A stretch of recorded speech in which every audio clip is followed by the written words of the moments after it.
Hello, guys. Welcome to a brand new episode of Black Spin Global Podcast. I am Lucy. And I'm Eugene. And today we are joined by the founder of Love and Tennis. Hey, y'all. I'm Charrisha. Hi. Founder of Love and Tennis. Hey. so thankful, very grateful for having you, Charrisha. So thank you very much for joining us. And yeah, it's a special episode because obviously we've got a guest co-host. Yes. We haven't been on for a minute as well. It's been a while. July. It was like post Wimbledon. After Wimbledon, yeah. So we've not been on for a minute. So a lot to kind of catch up on.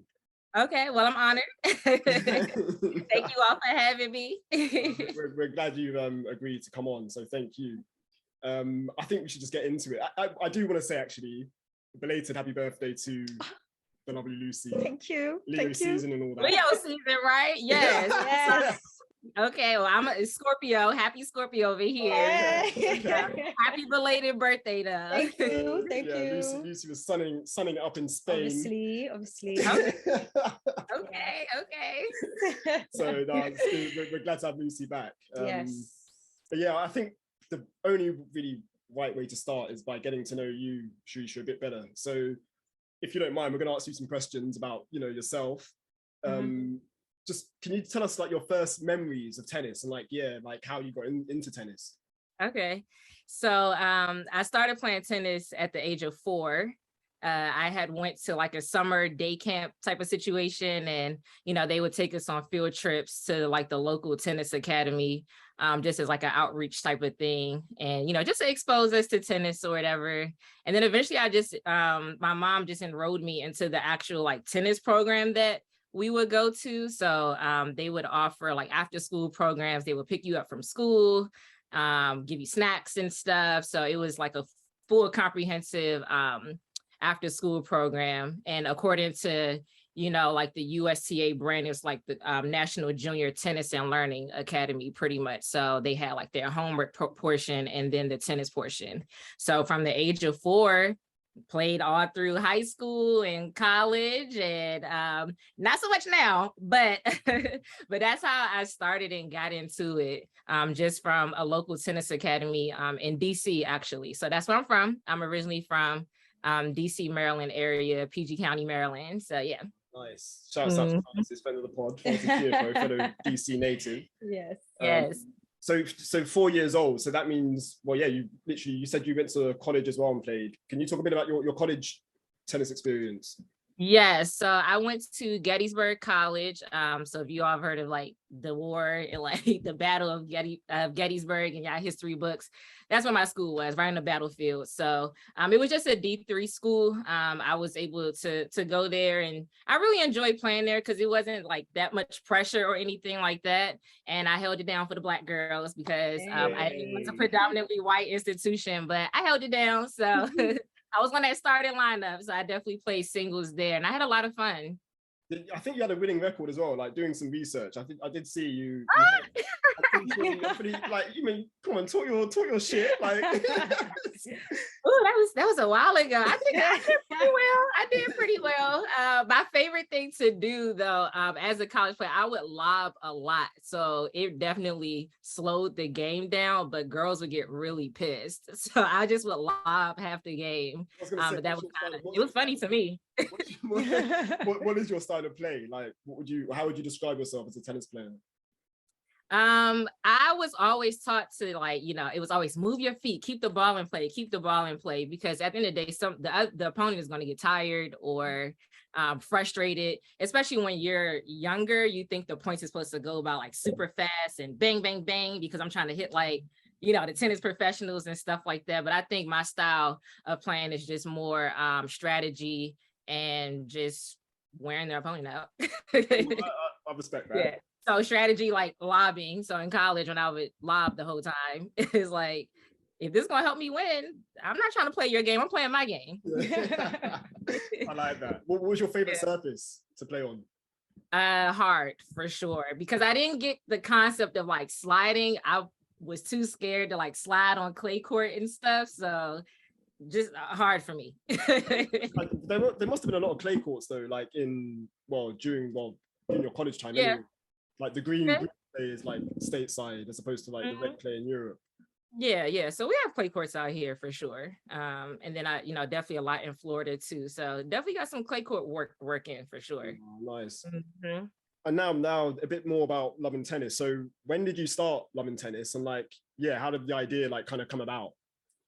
So loving tennis came about because so I've lived all over, right? So I used to live in Arkansas as well. I currently reside in California, but before living in California, I used to live in Arkansas. And as a Black girl in tennis, it's always like, you play tennis? Like that's a white people's sport, and things like that. And I'm just like, no, like in DC and stuff, Black people play tennis. So, and then people are like, well, are you like Serena and Venus or whatever? And I just wanted to create a platform where, I'm able to expose my people to other players outside of Venus and Serena, and to show that, like Black people play tennis. There are many scholarship opportunities in tennis. I mean, just opportunities overall to meet people that have resources and things like that. So get into tennis.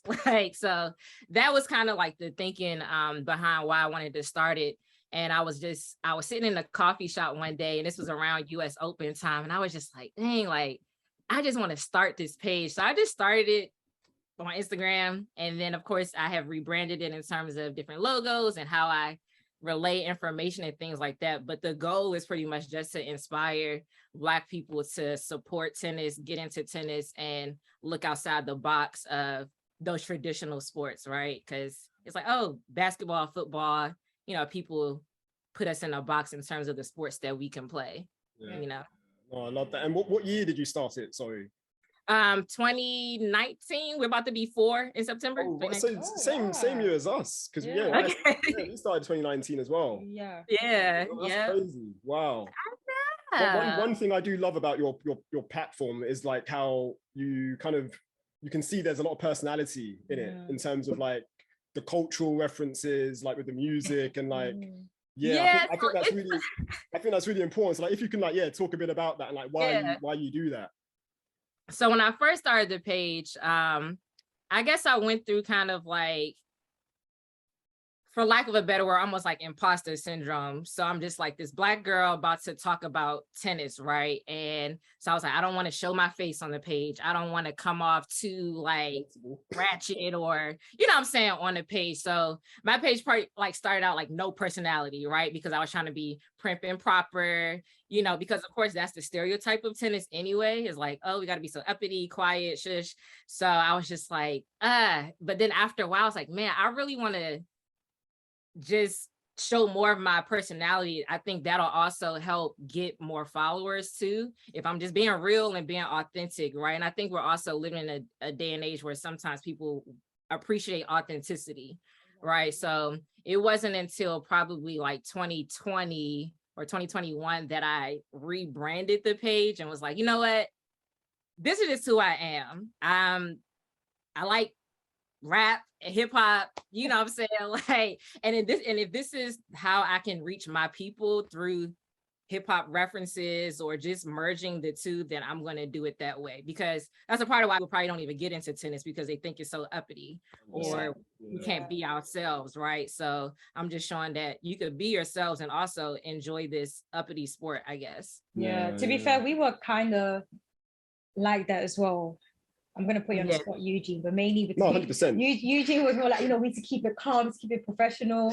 And for so long, like little by little, I made him just change his mind. It's all Lucy's fault. Because I wanted him to see the bigger picture, to see that, listen, if we really want to be out there and involve our people, especially, we need to be like our people, we need to be expressive. Do you get what I mean? Whether it's by the way we talk during our podcast or the way we post our content. So even when I post the trailers for the podcast videos, I put the rap music as well, like the instrumentals that can go with the theme that we're talking about and so on. Like having that, it really makes it different, because people can actually see like, oh, okay, there's someone like me, that's talking about a sport that I feel like it's only white upper class people that can actually follow. 100%. So definitely feel you in that. Exactly. You also you do events as well, like, so there's the Tipsy Tennis, and other events, like what's the thinking behind that? And like, how many have you done so far? And like, do you plan to do more and like bigger things in the future as well? Yeah, so I definitely want to do more events because the goal is pretty much however I got to get a racket in somebody's hand, I'm going to do it. So I've hosted like a mommy and me play day event in California before for Mother's Day. I, just honored mothers that way and had all the little babies out there. It was so cute. And then, of course, my signature event is Tipsy Tennis. So I'm about to do my 4th installment of Tipsy Tennis in Atlanta. So we need to touch Tipsy Tennis, man. We need to talk. So I'm going to do that in September, actually. So we're in the planning phases right now of that. But how that event came about, I started that November 2020. So Scorpio season. It was my birthday. It was pandemic. And, tennis was like the only social distancing thing that people could do to get people out the house. So I was just like, yo, like, I want my friends to play tennis, right? Like everybody knows I'm a tennis enthusiast or that I play or whatever, but I want to be able to share that gift and share my passion with my friends for my birthday. So it was pretty much a birthday party. Like that's how it started out. And then with a little bit of encouragement from friends and stuff, when I went back home to Maryland, one of my friends was just like, you need to bring Tipsy Tennis out here, so I just appreciate supportive friends, because I honestly was just going to do it that one time and then maybe do it again. But now it's like 4th one. So I'm just looking to expand that. And I remember one time my dad was just like, y'all getting drunk playing tennis? Like, what are you doing? This is it's not drunk per se. It's just a little tip. But that's the thing. It's like Tipsy Tennis is really like a reflection of my personality in a way. Like I like I like DJs. I like partying. You know what I'm saying? I love brunch. So my family knows I love going to brunch and everything like that. And I love tennis. So how about I just merge everything and just, have Tipsy Tennis where it's bottomless mimosas, food, a DJ, people are dancing, twerking, all that type of stuff. So it's really a good time, but I still make sure I keep the tennis aspect of it. So I give like a tennis lesson, probably for like the first hour and a half, and then we play tennis games and stuff. So and it's for all levels too. So I'll divide the courts up between beginner, intermediate, and advanced, and everybody pretty much gets a tennis lesson out of it and get to hit around. And then we drink. And wait, hold on. So what's your favorite drink though? So I like Douce. So I'm on Douce right now. Yes. I used to be a hardcore like Crown drinker. I'll still tap in the Crown, but I've been cheating on Crown with Douce a lot. And then I've been trying to get into tequila, but I don't know. This is the tequila queen right here. Really? Casamigos? What brand? Casamigos definitely my number one because it's so smooth. Like I really feel like I'm not drinking, but that's why it's dangerous because you're just drinking. Next thing you know, you're like, hold on. Wasted. Yeah. And I tried Diddy's De Leon tequila. That was pretty good too. It was pretty good, yeah. Okay, because we don't have that and Douce in London. So when I go to America, I would love to try it. Yes. Oh my goodness, yes. Yeah, you gotta try it. They say we should get these brands to sponsor us. We just like give exactly, yeah. Guys, hello, like... Douce. Right. Black owned, we black. Right? That's what I'm talking about. Like, eventually, I want Tipsy Tennis to have some liquor sponsors. I definitely need somebody to sponsor that champagne for the sponsors. We're gonna get there. Amen. Just quickly as well, like, so you're loving tennis, that's just your thing, like no one else, you don't work with anybody else in collaboration, or it's just all you? It's a one-woman show now. That's incredible, man. That's really incredible. Yeah, it's a one-woman show. So if I'm delayed on getting some information out there, it's because it's just me. Oh, fantastic. But I do hope to like, have writers and all that type of stuff, but we'll get there. Yeah. No, I mean, what too, and we still find it difficult at times because obviously you have your actual job and itself, your mental health, and then the platform is not that easy, but clearly you're doing a wonderful job anyway. Indeed. Thank you. Just to talk more about like tennis now, like, so Like, who are some of your favorite players to like kind of watch, both past and present? So as I say on my tennis page, I root for everybody Black. That's just my page is just Black. So, Black, period. So anybody Black is my favorite. I'm always rooting for them at any tournament or whatever. But lately I've been really following like Coco, Naomi. I just still support her. I know she goes through her ebbs and flows of tennis life and personal life, but I just really I rally behind her. Coco, Felix, I really like him too, and then Francis Tiafoe, because he is from the DMV where I'm from, so gotta rep the home team. And then past, I like Arthur Ashe, Althea Gibson, especially because those were the kind of like the pioneers of getting Black people into those tournaments that didn't, accept us at first. And especially Althea Gibson, because she kind of started opening the door for all Black players to play in those Grand Slams and everything. So those are like my past and present. I like that. It's a nice selection of players there, definitely. Favorite Grand Slam? I would say the US Open, just because it's in my backyard, right? Have you been? Yeah. Like, how many times have you been? I've actually never been to the US really? Open. Oh my God, don't judge me. But yes. No, I've never been to the US Open, but I am going this year. So, and hopefully I can see the legend Serena. Okay. Even if I just lay. We'll come on to Serena later, but yeah. Okay. Yeah. But yes, I'm going to the US Open this year, so I'm excited for that. That's amazing. And like with the other Grand Slams as well, you being in the States, like, do you find it difficult to kind of keep track, like how we do, for instance, with the US Open? We're up late at night watching matches. Like, for you, it must be. Yeah, so that's why I love y'all page, because you all give me the rundown on scores.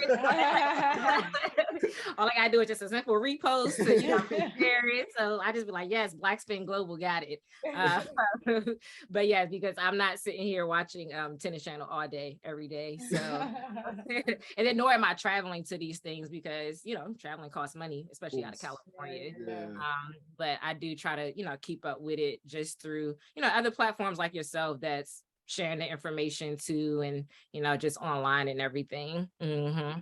Well, when this is just a quick fire question now, like, so the WTA, what does I say, WTA?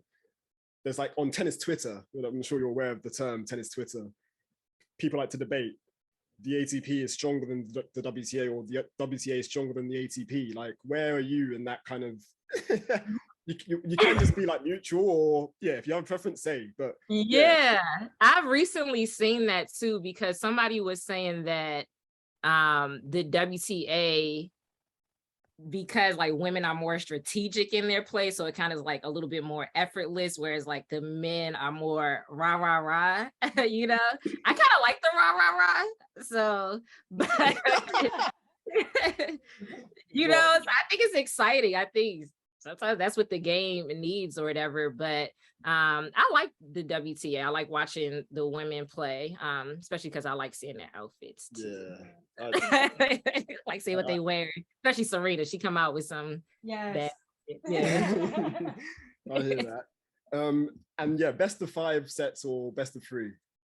So if you were in charge of tennis now and you could change the rules at Grand Slams and have both men and women play best of 5 or best of 3, what are you saying?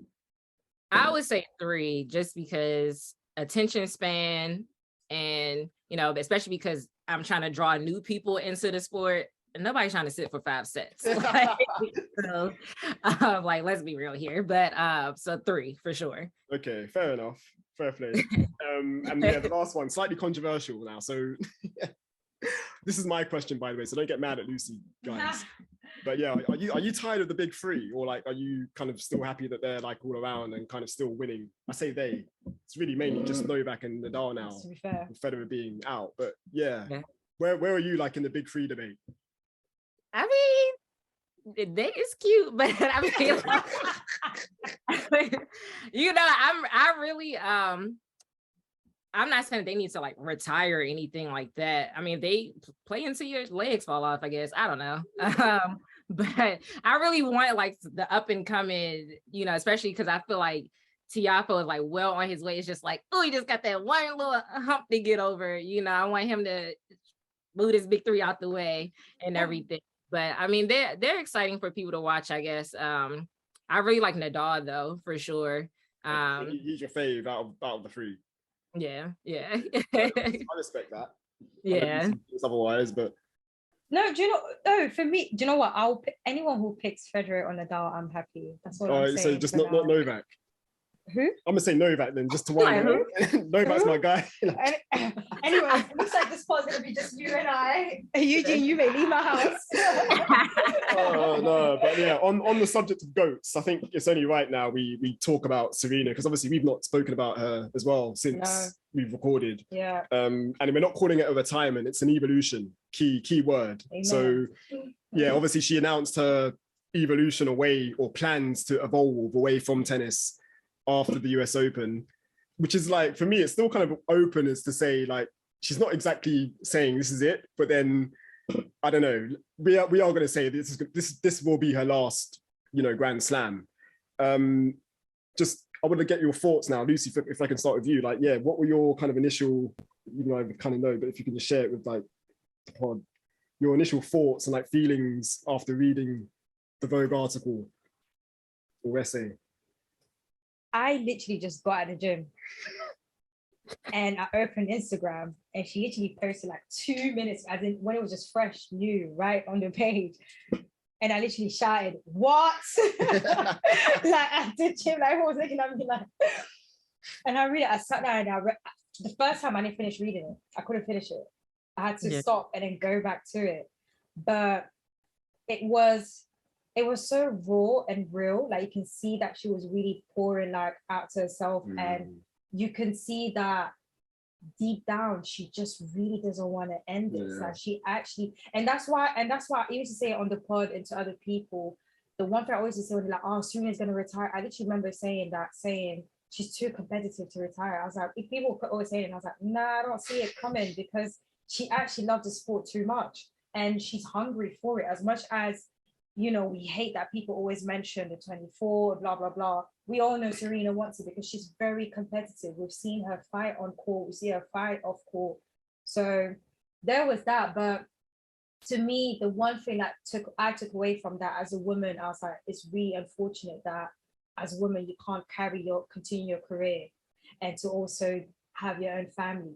And we're talking about one of the richest Black women or richest Black athlete, ever, who still has to pick. That's the craziest thing, because a lot of us are always like, because I used to say things like, oh, you know what, if I'm rich, probably I'll be able to have like a surrogate or something. Do you get what I mean? Because I have the money for that, because that alone costs a lot of money. Like someone like me, I can't afford that. But it's crazy how someone who's nearly a billionaire still has to decide between her career and also, her family. So that was the one main thing. But I was heartbroken, obviously, very heartbroken, because you was crying.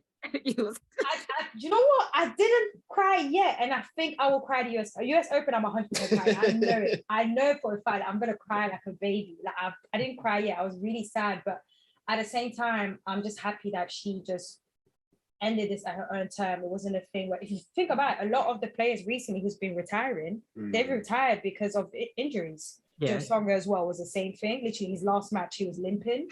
Del Potro, so same thing as with him as well. He's living his life now like a tennis influencer, going up and down. But I'm just glad that, it was a thing where she said, listen, don't think of anything. Like, don't think I don't like playing this game, but my daughter wants some siblings, and I get it, It is what it is, but I can go on. I was gonna say, honestly, we probably will. No, to be fair, we will be doing a special pod, a special Serena pod. And on, but I'm just so happy that I was able to literally experience and have be here while she's actually playing. Like, I wasn't about when Afia Gibson was actually playing or Arthur Ashe was playing. So the fact that I've got another Black legend coming in, because it's not even just for Black tennis or whatnot, it's for literally all women's tennis. Tennis in general. Athlete fitness in general. This is a whole goat. So I'm just happy that, my parents decided to have me, and I can see Serena play her ass off. But It was a bittersweet moment. Like, it was sad, but at the same time, it was like, look at what you've accomplished, look what you've done. And I love the fact that on the letter, she was talking her shit. And she was like, listen, at the end of the day, I should have done that. Should have been 30, she said. Yeah, should have been 30. Love I that. could have, should have, whatever. But at the end of the day, I turned up 24 times and I was like, talk your shit. I was like, talk your shit, Serena. That's it. She doesn't really brag as much. No, she's very humble. She's very humble. So it was nice that she was bragging her shit. So Serena, and I'm so happy. And I just wanted to just enjoy her moment for last time in the US Open, really and truly. Yeah, no, well said, Lucy. And yeah, Charrisha, like, yeah, your thoughts. Yes, we love Serena to go, period. Influence everything, style of play, style outside of tennis, outfits during tennis, especially the little cat suits that she be wearing. But how did I found out on Instagram too, but my phone was like blowing up because I am 3 hours behind like the East Coast. So I think she probably dropped it on like East Coast time. So I'm just like, what the heck's going on? So I, read the article and everything. I really enjoyed the article, actually. It was definitely because I don't think she like talks much really. I really appreciated the vulnerability in that article. And I think she has always been about like pro women and things that women have to go through both on the court and off the court. So I really enjoyed reading about, like you said, I have to choose, and it's unfortunate that I have to choose, but she said baby Olympia is like asking, I want a sibling and everything. I thought that was so cute, but she wanted a sibling and everything, which is nice. But I think all women have to go through that outside of tennis, whether they're an athlete or not, just choosing between, do I want to be the CEO, the boss of this major company, or do I want to scale it back some to build a family and things like that. But I'm appreciative as well that I was able to experience her journey through tennis. That King Richard film came right on time and everything like that. So although I think she needs like her own biopic or something like that, which would probably come down the line.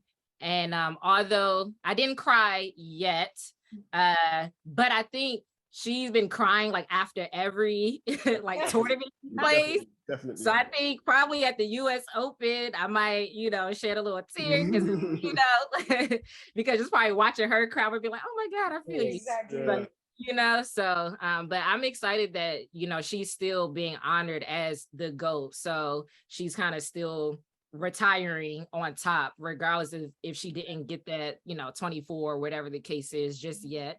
Not gonna put it, out there, but so yeah, I thought the article was great. And evolution of tennis, like I think she's still gonna be around, you know what I'm saying? So she could probably open up some tennis academies, she could be a new tennis influencer or something. I don't know. So I think she's still gonna be around. Do you know what? I really think once Serena leaves that court, she will not. I actually see Venus doing more things like that. Like, I remember I used to say that I even see Venus being a coach. I really feel like Serena will probably just be like, I'm done with you guys. I'm out.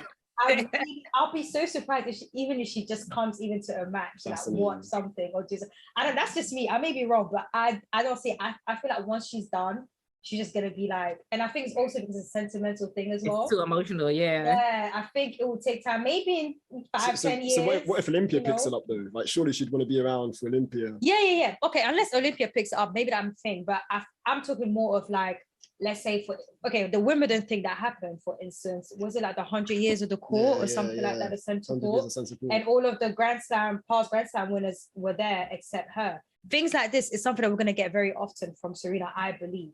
Do you get what I mean? But I feel like Venus, I see her more out there and stuff. But I may be wrong. We'll see. Maybe. Yeah. Where do you guys think? Because me personally, I don't think we're ever going to see anything like the Williams sisters in general, both in terms of being siblings and being like that great. So like, where for you? I mean, it's probably a rhetorical question, really. But yeah, like, she's definitely going to be the greatest, or remembered as being the greatest of all time. I don't think there's much debate in that. Or am I wrong? Like, I think so, for men and women. Like, she's like a great athlete overall. Like, everybody basketball players, football, everybody recognizes her as a GOAT in athletics, period. Because there's like debate now saying, oh, Nadal is what, he's on 22. Because he's on 22, yeah. So say if Nadal gets 24 Grand Slams, for me, he will not be, that his 24 will not be as significant as Serena's 23. Oh, 100%. And also, I'm going to say this because her last Grand Slam, which was the Australian Open in 2017. 2017, yeah. She was 2 months pregnant. Mm-hmm. So, and I did tweet this. I said, basically, no man or woman, I don't think will ever do that again in terms of, you know, well, a man can't, you know, get pregnant. But yeah, I don't think any woman, look at Angelique Kerber, she's just announced she's pregnant. Yeah, she's pregnant, taken some time out. Like she's not playing now. Yeah. So I don't think we're ever going to see a pregnant tennis player win a Grand Slam. So for me, that's, she can go out on that, like, and I'm good. Like, and I think for me too, it's just like, so yes, he'll get to the 24, but I think in terms of changing the overall, like breaking barriers and changing the overall scope of tennis is equally as important as how many Grand Slams you won. I think that's why she will still go down as a GOAT, regardless of if he gets to 24, 27, 30. Yeah. Like that's nice, of course, but I think the overall scope of tennis and what she's done for the sport, and especially for women too, is very significant. Yeah. Exactly. And the thing is, you see her influence in both men and women. Yeah. You don't have a lot of players who actually been able to do that. A lot of like the big threes is mainly the men who may follow them. Like some of the women, for example, Iga, she's always talking about how she's a big fan of Nadal, but her playing style is not as similar as, do you get what I mean? Whereas you can see both male and like female players actually seeing the whole influence of both Williams sisters. They changed the game. Like, they changed it. That's what I'm saying. On and off the court. Like, for example, even for us Black people in our community, when you think of tennis, the first people you think of is the Williams sisters. And even for the white people as well, it's the same thing. They're literally the face of the sport, whether they retire now or we retire in 10, 20 years. What they've accomplished and what Serena's accomplished is out of this world. So that's why. I mean, how did you haven't said like, I mean, like I said, like you guys, like I didn't cry, but like it was very, even to come to terms with it now, like it's been what, 2 weeks, 3 weeks, it still feels surreal that like, wow, Serena's not going to be playing tennis like after this US Open. Like it just feels a bit, because that's all I've ever known, like Serena playing like it's coming up quick too. Like, exactly. US Open is now. Like. Exactly. And like obviously we'll talk about the events that have like kind of happened since she announced, you know, or made the announcement, but like even those moments, like in Montreal, for instance, she got the win against the Spanish girl, Diaz, I think her name is, which was great, but then she did lose to Bencic. And then there was the whole kind of, we'll talk about it in a minute, like that for me was like, it kind of made it hit home to say, wow, like this is actually happening. Like this is a real thing. Like, so, I think it hit everyone there. That match, it was like, guys, this is actually happening. She got emotional too, like understandably. And I think like you said, Charrisha, as well, like when during the US Open or at the US Open, whatever round she goes out in, like that's going to be a very, very like, it's going to be an emotional moment for everybody. Watching obviously herself as well, like. So yeah, I'm kind of gearing myself up for that. And I feel like she's been sitting on this decision for a while, but when it's like right here in your face, it's still very emotional. So I'm sure she's probably tried to do the work with coping with it, but like when it's happening in real time, because I forgot what tournament it was at the press conference, like somebody had kind of alluded to retirement and she just broke down crying and just had to get up and leave the press conference. But that was a while ago, right? Open. I think that was your Australian Open against when she lost against Osaka. Yeah, so it was a while ago, but it was just like, but now it's happening in real time and it's here. That's mad. It's very mad. We'll talk more about Serena in a bit, but if we just get back into like, the American hard court swing, because like you said, the US Open is literally days away. So we had Atlanta. I can't even remember when that was now. It was like early June, July. That was like the first thing after, so it was like probably like late July or something like that. So France's TFO, he made a run to the semi-finals, played a really good match against Brandon Nakashima in the quarters, which I loved. And then that's also where Ben Shelton, we'll talk about in a bit as well. That's where he kind of announced himself like to the world, which was great. Yeah. But before the event actually started, there was the Coco Gauff Taylor Townsend exhibition. I don't know if you guys saw any of that. You must have saw like some of the stuff on like social media. You didn't see that? Okay. Was that kind of like to clarify, for the last couple of weeks, I've been busy as hell. It's been really hard for me to catch up with some matches. I'm gonna say same. So if I just come to and be like, I literally listen, it's been so bad that I've been I've cancelled every plan for the US Open. I've been praying that Carnival will not come and, scatter the whole US Open schedule. Like, no, it's cool. Yeah, it's cool. No, I actually do not know, but I probably did, but I forgot. I'm pretty sure I'm sure you quote tweeted something with regards to Taylor Townsend when she was like hitting with her son.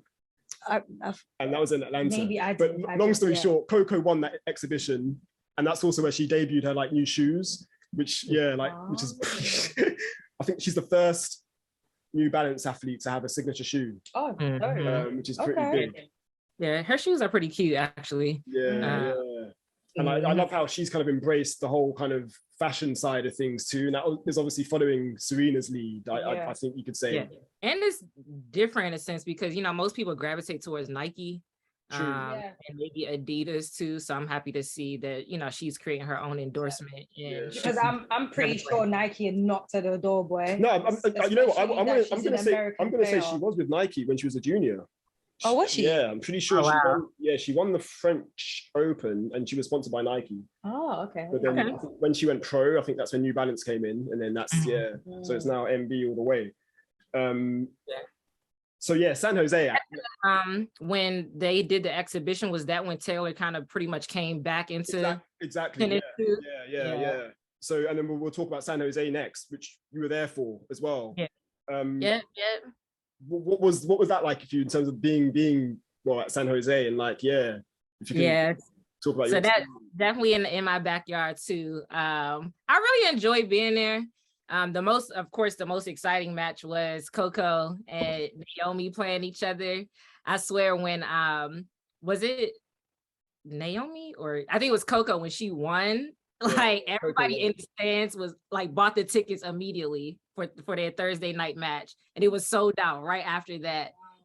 So that was exciting just to be there, and I actually got a little emotional during that match because I was just like, they're younger than me, and I just was thinking, just wow, the inspiration behind just like two Black girls out there, playing each other, center court and everything, and just the excitement around the match and everybody, sold out match and everything. I was like, wow, this is amazing. It's very inspiring too, especially because Coco is like just 18, just graduated high school and everything. So it's kind of cool to see her growth, and she can fight too out there. She did really well. Yeah.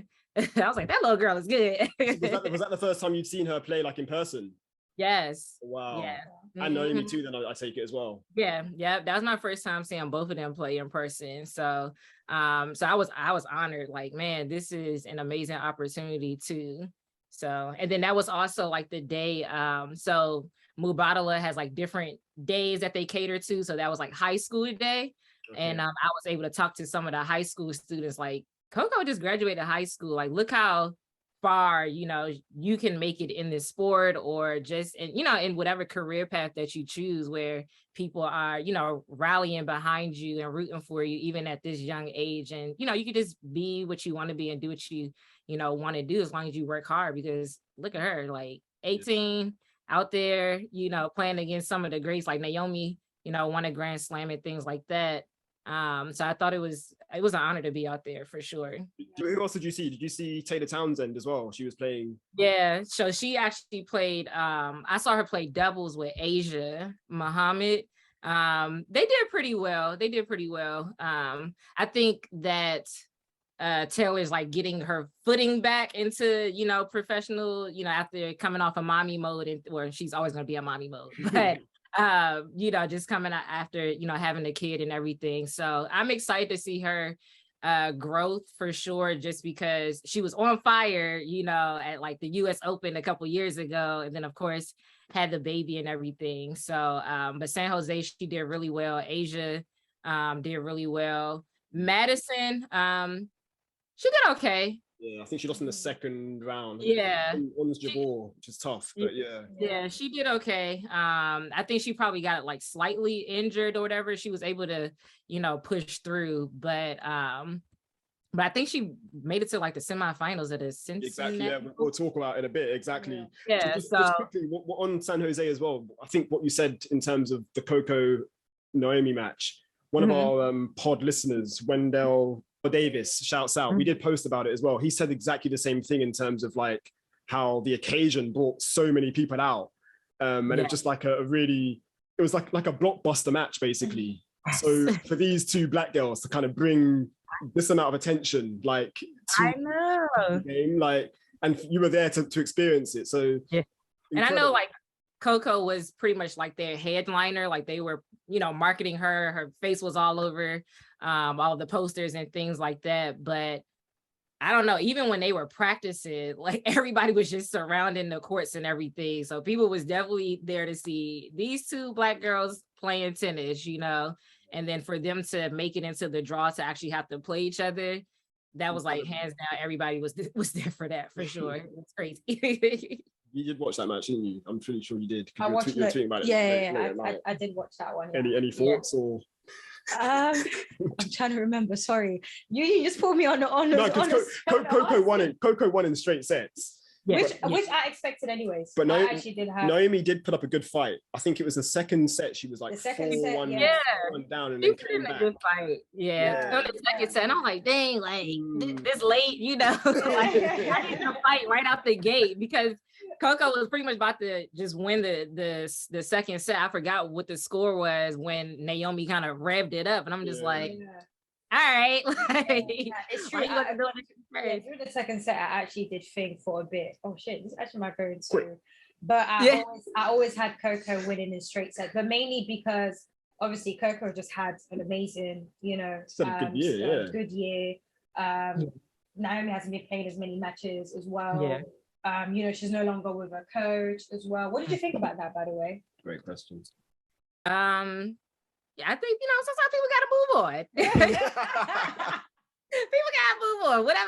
Whatever you think is going to help you get to, it's like, what is her goal, I guess? Like, so that's always been a concern too. Just like, what are you trying to get at nowadays anyway? It's, the thing is, I was telling Eugene, I had a theory that I feel like, because she said that we were not really on the same page, but she said, there's no bad bloods. Yeah, I'm not really believing that. Sorry. Hey, listen. Like, I think personally, there probably was maybe something, but more with probably her, like, Wim trying to push her into playing more often a little bit. Do you get what I mean? And she was probably like, you know what, I'm not really feeling this, but since you really want, need to train someone, I can let you go. Something. You have to train someone. That's my theory. Doesn't mean yeah, right. Yeah, and it probably is hard when, as a coach, you feel like your student or your athlete doesn't have as much, I guess, fire for the sport as much as you do. So it's just like, exactly, which is why I think it's the same with Patrick and Serena. A lot of people were coming at Patrick, which I get. Don't get me wrong, like I get where he was coming from, because that guy loves the sport. Like he really does love it. He really does. Yeah. As much as people like to come for Patrick, at the end of the day, he loved tennis. So I think for him, it's just like, I'm tired of chilling. I want to go somewhere. But my problem was the fact that he went with an op. But besides that, I'm happy that, you got to do what you got to do. He likes being a coach. He had to go somewhere, but, it could have been anywhere. Anyway, moving on from Patrick. Washington, your hometown, DMV. We had really good results for Mikael Ymer. Do you know much about Mikael Ymer, the Swede? Yeah, so like I was so surprised but happy, you know, just like, oh my goodness, because I followed him a little bit like loosely and stuff, and he just kind of been under the radar.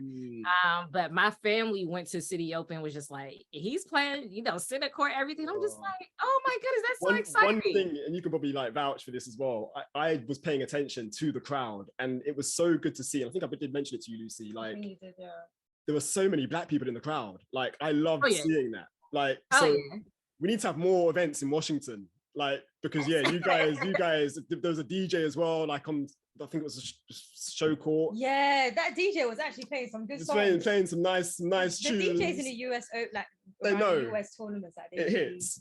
It hits. But on Ymer, he did get wins against Andy Murray, Aslan Karatsev, Emil Roussevoire, and Sebastian Korda, and then he lost to Nick Kyrgios, who went on to win the tournament. But just a really solid week for Ymer to reach a semi-final of ATP 500. Tiafoe, he did. So you're gonna say? I was gonna say, how do y'all feel about Nick? Because he did win City Open. Eugene. Lucy, you go first. All right. So I actually tweeted this a couple of days ago. Funny enough. Actually, so funny because a friend of mine sent me a screenshot of like message that we sent to each other where we actually were talking about our predictions of the year for like all the players, not even just Black players, right? And we both mentioned how we think Nick will actually get to like a semi-final or final Grand Slam or win titles and stuff. And he said to me just today, funny enough, and we were actually laughing about it. We're like, oh shoot, yeah, we were right.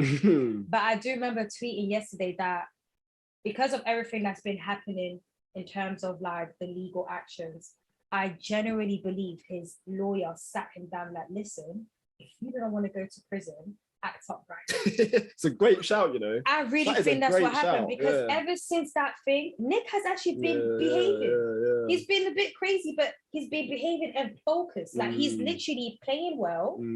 He's not like, he's still, being a bit dramatic like in the court and stuff, but it's not like the usual at all. That's a great shout. So I think he's trying to, which is a shame because it's like, because I've already said it. I said he has the skills.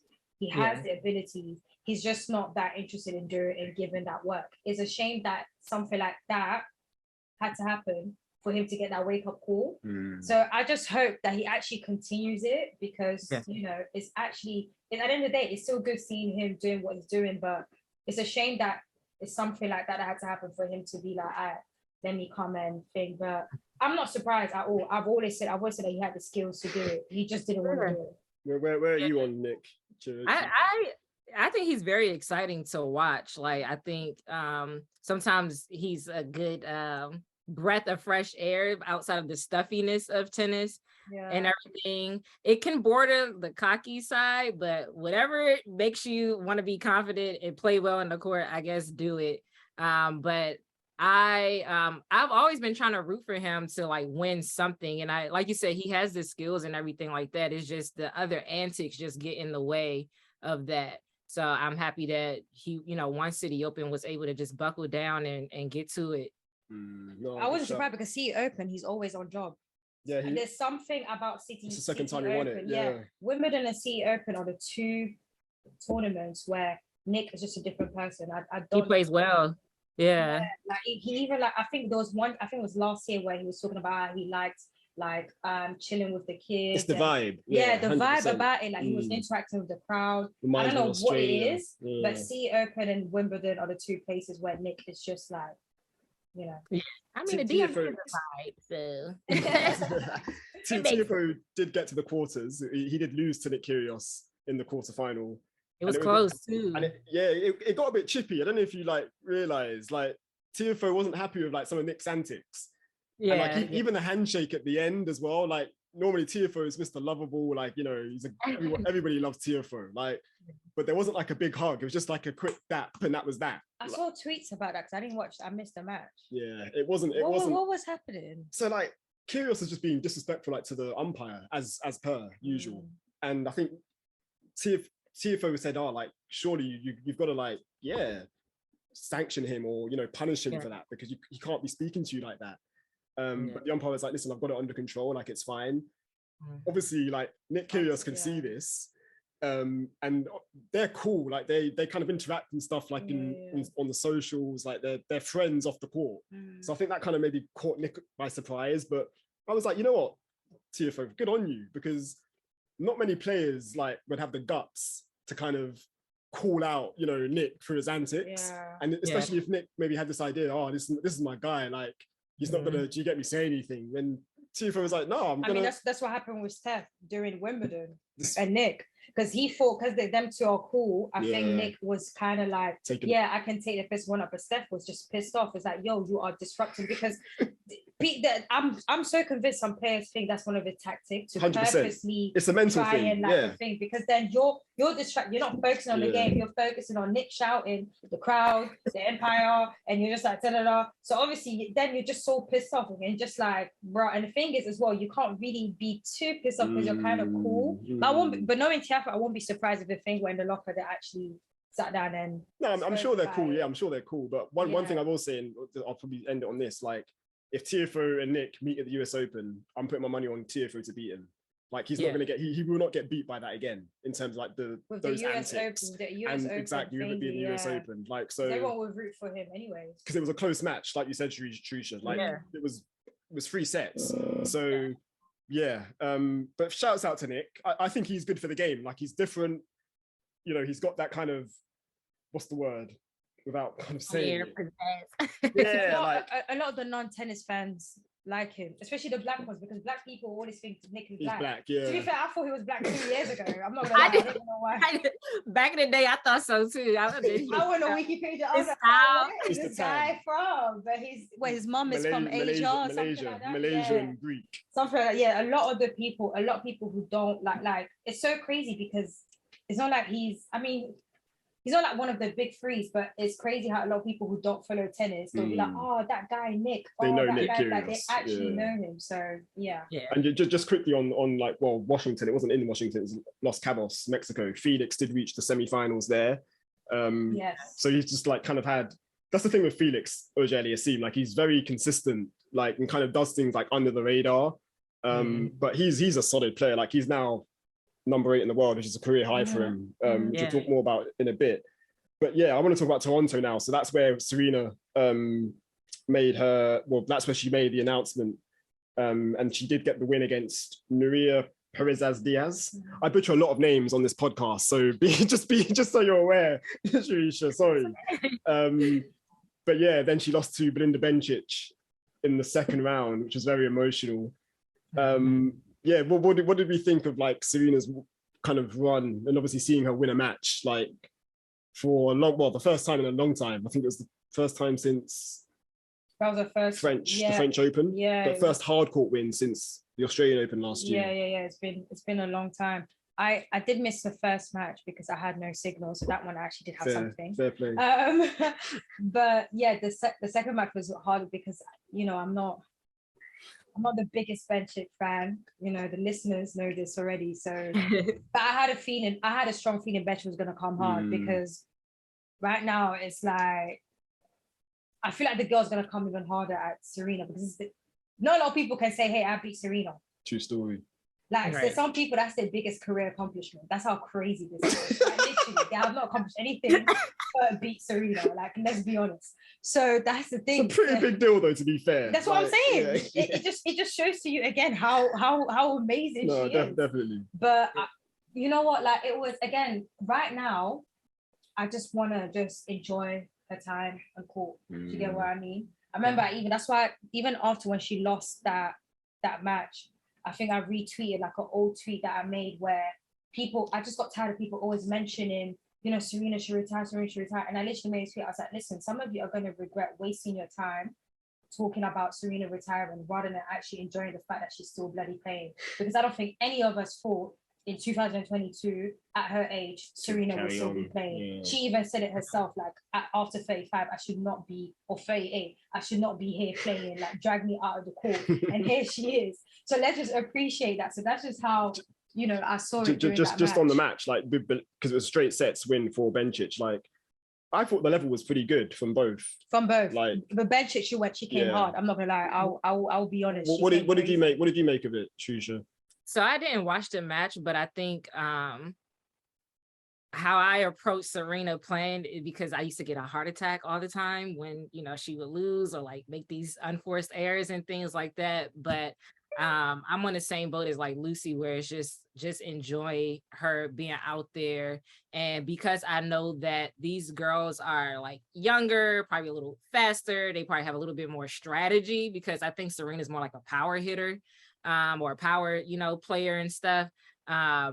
Yeah, these girls are definitely about to come for her. So I don't put too much into, you know, how they're playing. I just want Serena to just get out there. That's it. That's all I can ask for at this point. Yeah. Well, I mean, Gauff kind of stole the show for us in terms of like her run. So she got to the quarterfinals. She got really good wins against Elena Rybakina, Wimbledon champion, and also Arina Sabalenka, but then did lose to Simona Halep in the quarters. But yeah, she went on to win the doubles title, which is her second WTA 1000 doubles crown with Jessica Pegula.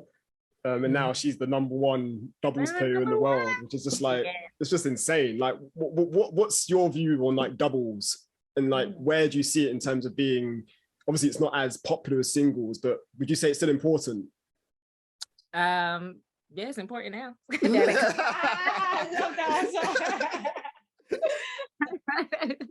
I mean, especially for somebody that's 18, that young, like you're world #1 in doubles. I think that's an amazing accomplishment. So I think, you know, of course, people put more emphasis on singles and everything, but a win is a win. And to be world #1 is something that's amazing. So I'm excited for her. And I will definitely be looking more to her doubles for sure. I definitely want her to get a singles though, a singles Grand Slam. It's coming. It's coming. Oh, definitely.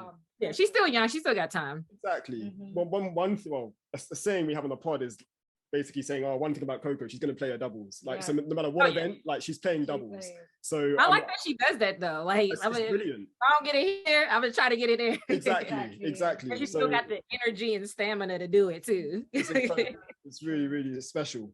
And yeah, just quickly on Toronto. So Sloane Stephens, she picked up a good win against Sophia Kenin. Obviously, Kenin's kind of working her way back. But then, yeah, Stephens did lose to Maria Sakkari in the second round, and that was a 3-set match. Asia Mohammed, she came through qualifying and then got a win against Madison Keys in round 1. But then she lost to Pegula in the second round. Osaka, she retired from her first round match with Kei Kanapi. What the injury was it a back? I think she said she was feeling her back. Remember. Yeah, I think it was a back injury, which I don't think is serious. Hopefully it's not too serious. Yeah, you're open right now, so maybe she's better. and Venus Williams, she fell to Rebecca Marino, who's obviously Canadian, in the first round. I think that was a straight sets defeat for Venus, but I mean, Venus kind of pretty tight. Like, yeah. The thing with Venus as well, like she kind of I feel like she's kind of forgotten about, like, which is slightly unfair. Obviously, she's not announced anything, but I mean, you've got to think she's also thinking about, you know, retiring as well. She's what, 42? She's a year older than Serena, isn't she? Older, yeah. But is she thinking about it? She don't be acting like this. That's what I'm saying. I really don't think, and that's why I said earlier. Like I feel like she just enjoys living and playing. And you think 45 years old, Venus is still going to be out there playing Grand Slams? At least playing doubles. I mean, I thought it was a big deal when Venus and Coco had played doubles a while ago. Yeah. Even if she does something like that, where she's playing, you know, doubles with some of the younger players or mixed doubles, I don't know, but I don't see her retiring anytime soon, unless she wants to follow her sister's footsteps and make a grand announcement. I don't know if anyone saw it, like US Open, they did like what it did, like I don't know, for like all the lockers at the US Open right now, if you open it, it's like pictures of Serena and Venus together and stuff.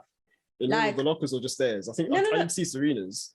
No, I think someone tweeted I was all the lockers. But anyways, whether it's one or whatever, but it was pictures of like there was pictures of Venus alone and stuff. So that's how people like, oh, this is cute, but Venus, are you trying to tell us something? Are you know? But I don't see Venus telling them before telling. Do you get what? Like, telling them first, at US Open first, like, oh, this is my last whatnot. Maybe they just put it there because they know how much Serena loves and support her sister so much. Like, she speaks so highly of Venus, rightfully so as well. She got into it, So it's her lead. She got into it because of Venus, exactly, yeah.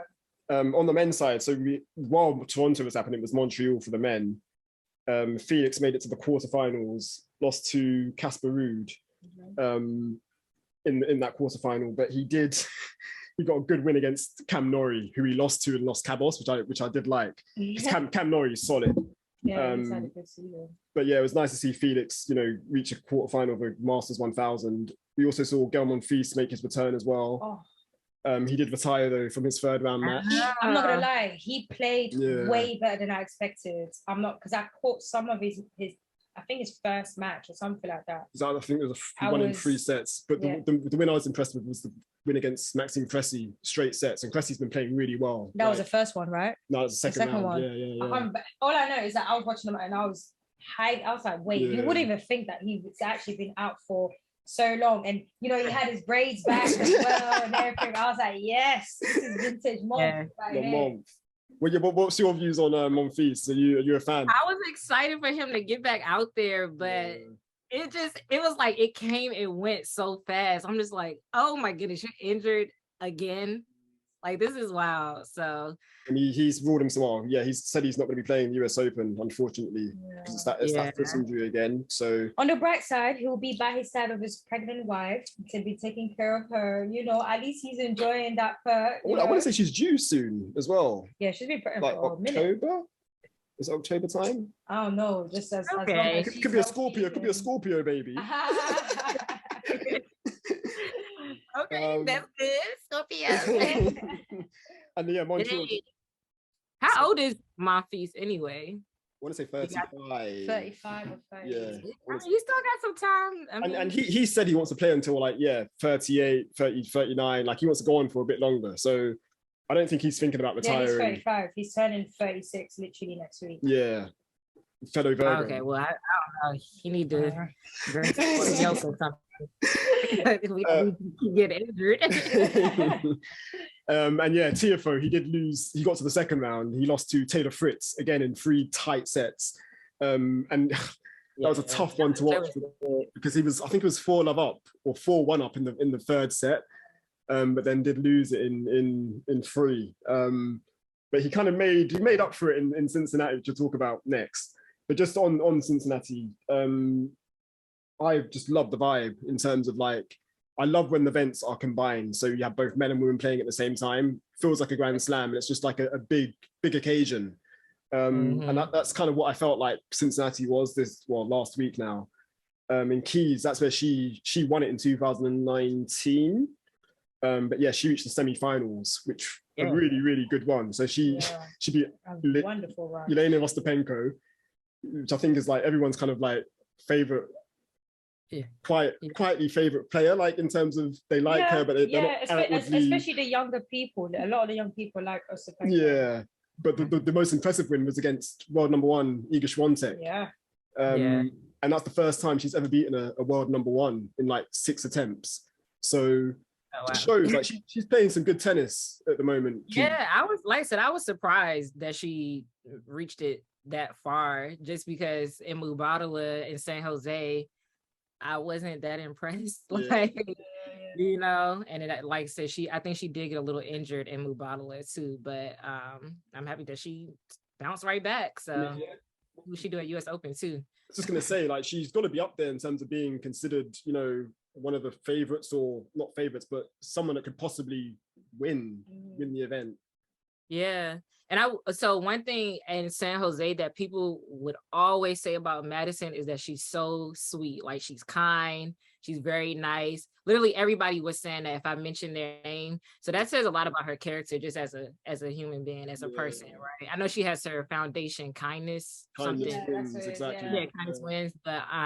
But to have a foundation that actually literally matches your personality as being a kind person, I was like, dang, everybody's that's good, it's not mixed reviews. True story. Where everyone right now, I just feel especially since COVID, I feel like people, that kindness is not there anymore, to a point where you're literally shocked when someone is even kind. She's showing kindness. Yeah, right. Really nice. Great point. Stevens, so was amazing against Elise Cornet. I think she won 6-love, 6-1, which was just Sloane Stephens at her best. But my favorite moment was seeing her mum, Mama Sybil, in the crowd, looking hella stylish as per usual. Yes. I did share that. But yeah, she lost in the second round to Swiatek. But then, did you guys see any of the doubles? So she ended up playing doubles with Annette Kontaveit. Yeah, I mean, I saw the post, but I didn't actually. No. But yeah, like, what do you guys make of that kind of partnership? I did not really. I was really surprised. I feel like she played more doubles this year. Sloane. Yeah, don't you think so? Yeah, I'd probably say because she yes. did. I know she did during the grass. I know she did during the grass season. I can't remember which tournament. I don't know. I know she did another one I know earlier what you this mean. year. Yeah. But I feel like she's been playing a lot more doubles this year compared to like other times, which is really interesting. Maybe she's trying to figure out, probably that's something that she can do a little bit more. I never expected her to do it with Kontaveit though, to be honest. Serena, she lost to Emma Raducanu in the first round. It was a non-event, I'm gonna say. Like, I'm gonna give credit though to Raducanu because I thought she handled the occasion really well, like in terms of how she spoke afterwards, and like, compared to Toronto, like Serena wasn't hanging around, like she just wanted to get off the court, which is understandable. And it kind of goes back to what we've been saying in terms of how she's not fully comfortable with the idea of like not playing anymore. Like, so I'm not reading too much into that match. I don't know if you guys have anything to say like about the match, or was the match late at night? I'm trying to, that's why, because I was like, it got rescheduled. So it was originally scheduled to be played on the Monday, but it got moved to the Tuesday, and like that caused a lot of like, that's probably because I was just like, I'm gonna be honest, I had a feeling Emma was gonna beat her. I had a feeling Emma was gonna, because it goes back to my point again. Right now, these girls are gonna go harder at Serena because it's like, this is my last shot to come and say, hey, I beat Serena Williams. Like me, you didn't, but I beat. And do you get what I mean? So right now, I feel like the girls are gonna go hard. So I expected Emma to play one of her best. She backed up though, because she did beat Azarenka in the next round. So I think she bageled Azarenka too. So I was like, wow, okay. Yeah, that's like, I saw that because people on tennis Twitter were saying that Emma was trying to take out the mums out of the tournament. So I guess she was on fire. I don't know, maybe she's not feeling mothers out. After all the moms. Well, what did you make of? Did you watch the Serena Raducanu match, Charrisha? No, but I've heard Emma's name floating around a lot, so I kind of figured she would. In terms of Serena not hanging around, it's cool. Like, who really wants to hang around after you lost? I mean, especially Serena, who hates losing. Hates losing. So Cincinnati was a bit of a weird one. Yeah. Apart from Keys, like we had a lot of L's. So Osaka, she lost in the first round. So did Townsend. Gauff was forced to retire from her match against Mary Bushkova. I think she rolled her ankle, but she said that she's fine. Like, and I think the signs show that she's pretty much recovered like from that. So Cincinnati wasn't great in terms of like having a lot of black players going far on the women's side anyway. But it was good for Madison Keys to get to that semi-final and like play herself into some good form going into the US Open. On the men's side, Felix, he did reach the quarterfinals, so he reached back-to-back Masters 1000 quarterfinals. Which is a brilliant look, and that's why his ranking is now, like I said, number 8 in the world, which is a career high. He lost to the eventual champ Borna Coric, who was just playing inspired tennis. He beat Nadal, I think, in his second round match. Who else did he take out? I think he took out Norrie too, and then Tsitsipas in the final. So really good tennis from Coric. And I think it softens the blow, like when you lose to like the eventual champion, like as a player. Exactly, so I hope Felix isn't feeling too bad about himself. But Ben Shelton. What's your have you kind of being a fellow or past college player, like what are your kind of views on Shelton and like kind of his explosion onto like the tennis scene? New kid on the block, just announced that he's going pro, which is exciting. I did graduate undergrad and master's, so I'm definitely very pro education. Oh, wow. Okay. Yeah. Taught your talk, masters. Yes, I'm pro education, but I definitely understand. But he did say he's going to finish his schooling online. Exactly, yeah. You know, so I just hope that he's able to, you know, focus, and I'm excited to follow this journey, because my little brother, he's been telling me, like, he'll hit me up all the time. Ben Shelton, you need to talk about Ben Shelton on your page. And I just went, okay, I'm gonna get to it. I just need to like read more about him and stuff. And he's just like, it's NCAA, it's Florida, his dad is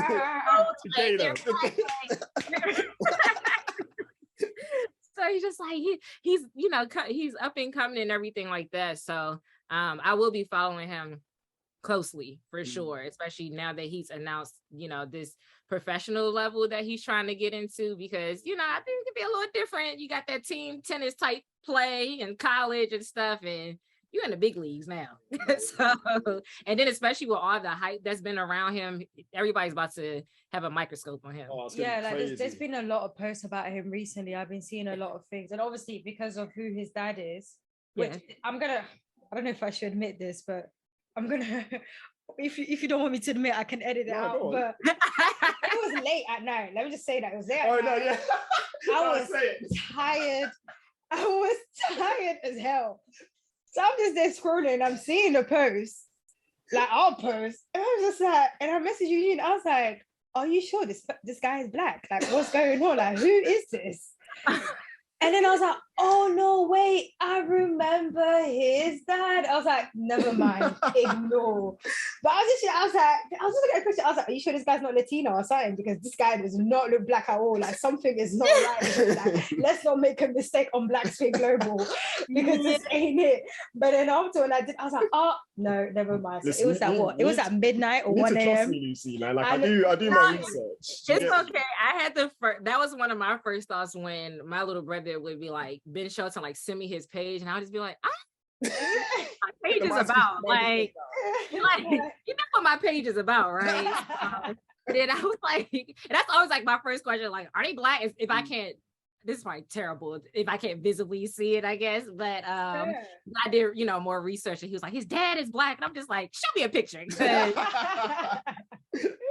But yeah, like early on, it wasn't, you know, it was a little question mark. It's fair. It's because, I mean, to our basketball listeners or basketball fans, I'm going to compare him to, in terms of complexion, Blake Griffin. Like, he's that kind of complexion. So, on first look, you look at Blake Griffin, you think, oh, is this guy? Yeah, that's true. That's actually but it's the hair that gives it away. Yeah, so, I kind of. I'm like, I got 4C.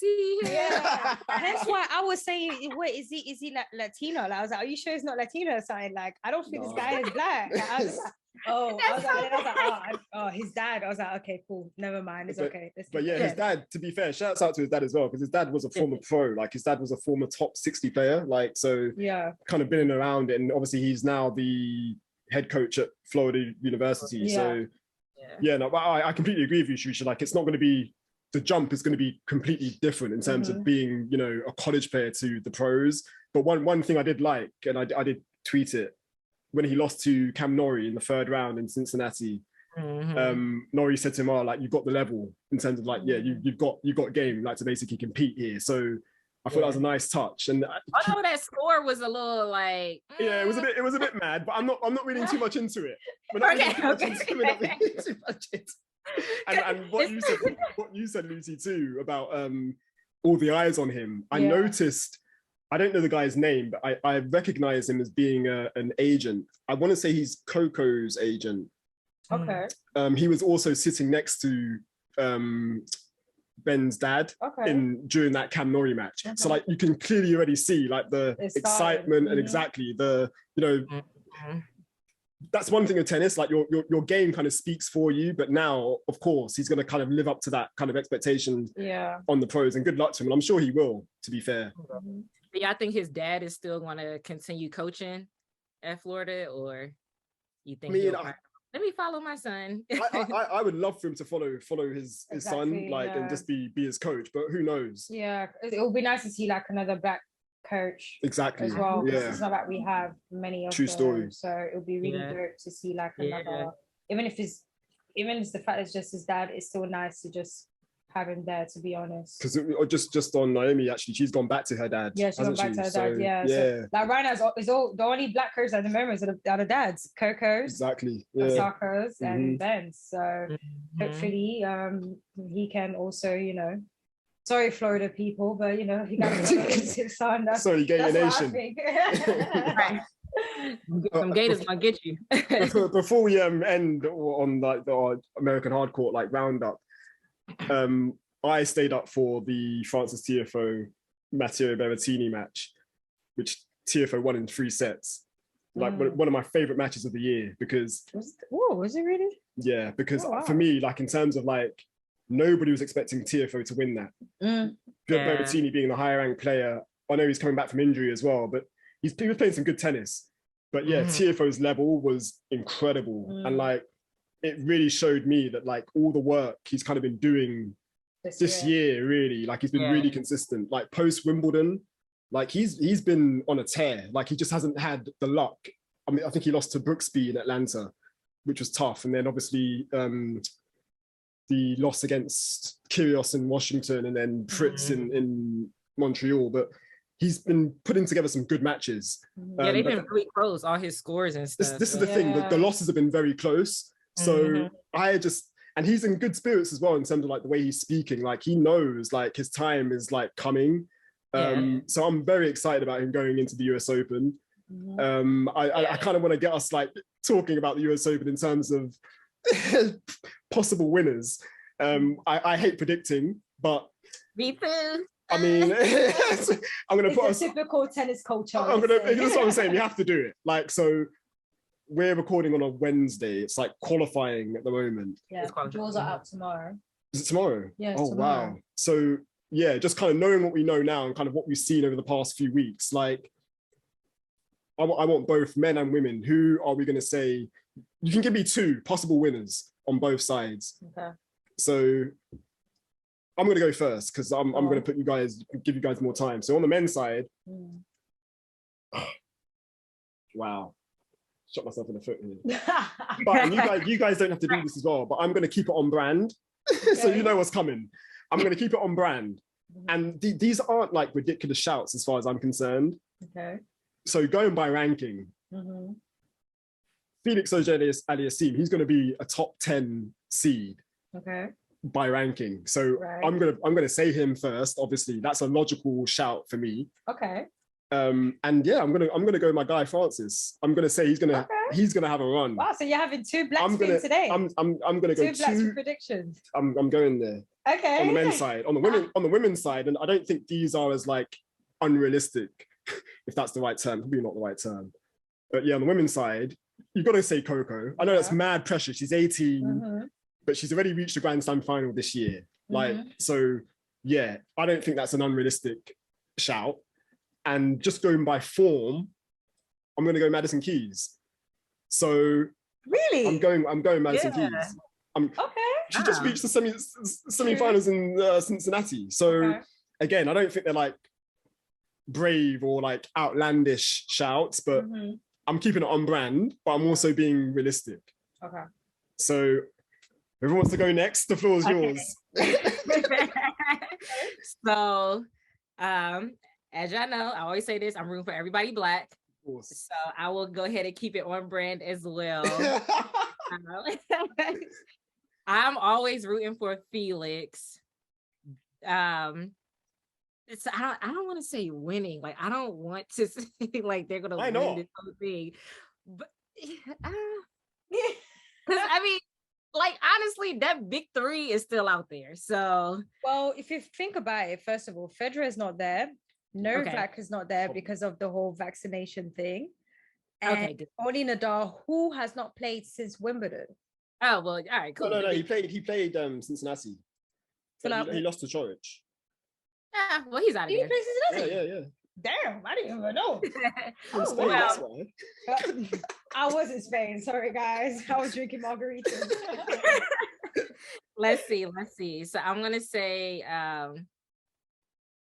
Felix, and well, I mean it's only Felix and Francis at that point, so for sure. And considering Francis's run that he's had, he's been getting far, close matches. So I think he could get over that hump at US Open. So he'll go far there. And I want him to play Nick for sure, because I need him to redeem himself. Same. I love that. I love that. I like, okay, I just want you to play Nick and redeem himself and show him. And then women, Coco for sure.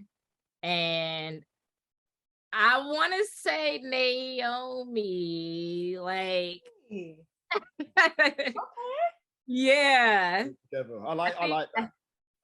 I think she got a couple more. I'm not gonna say a couple more Grand Slams under her belt, maybe, but I think she could go far with this one. So yeah, Coco and Naomi. I like those shouts. I respect it. Lucy. Okay. Mine's gonna be on brand and off brand. Go for it. So for men, my off brand is Nick. Oh. I think he's gonna do something. Back-to-back Grand Slam finals. Crazy. I really think he will. He's been going for, I mean, look how he's been playing since Wimbledon. No, you're right. He's been on job. It's a good shot. I'm not gonna lie. And the thing is, the only threat that he has in terms of like from the big threes, he's beaten Nadal before. He's beaten all of them. He's beaten all of them. So he knows. Do you get what I mean? And Nadal right now is Grandpa Nadal. He's not Nadal from. He's got the injuries. You get what I mean? Like, so that's the thing. So that's my off brand for men. On brand, I'm stuck between Felix and Francis, but I'm more Francis than Felix. Interesting. Yeah. Okay. So you think Francis is going further than Felix? Listen, I think that's completely fine. I'm stuck, but I think so. That's a good question. Yeah. I think so. Yeah. I'm gonna say that. So Okay. Francis and Nick. Women's side. I'm not gonna lie, I'm stuck. Obviously on brand, definitely Coco. And I'm not just like, honestly, her performance this year just being, I feel like if it doesn't happen, I generally think it's probably because the pressure. Obviously, remember, she's an American player as well, and it's a US Open, so it's slightly different from everything else. So, so that, but my off-brand, bro, I can't think of any. I don't know. It's actually wide open. I really don't know, because the thing is, with women this year, a lot of people just look at Garcia. How many times have I come up? Listen, Garcia, I apologize. Okay, listen, many times on this pod, I've been saying you need to get rid of your dad because you're not out here on job, you're not doing anything. And look at you, you're killing it. So I'll take my I apologize. You've done amazing.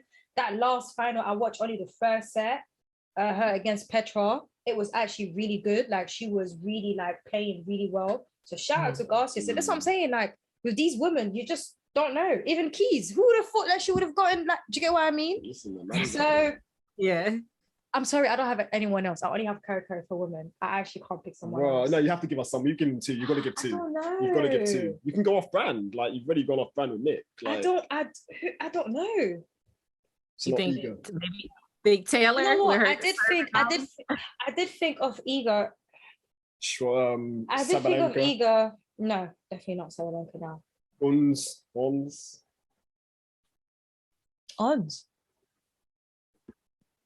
Tunisian North African sister, we call her. North African sister.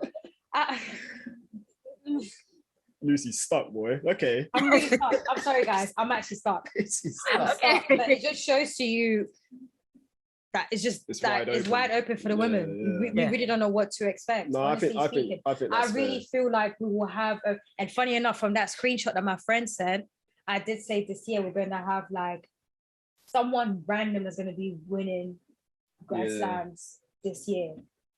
So on the US Open, if you go to their stories, I forgot who was it. Madison. She was saying that I guess last year or so, a qualifier ended up winning the whole tournament. So she didn't want to.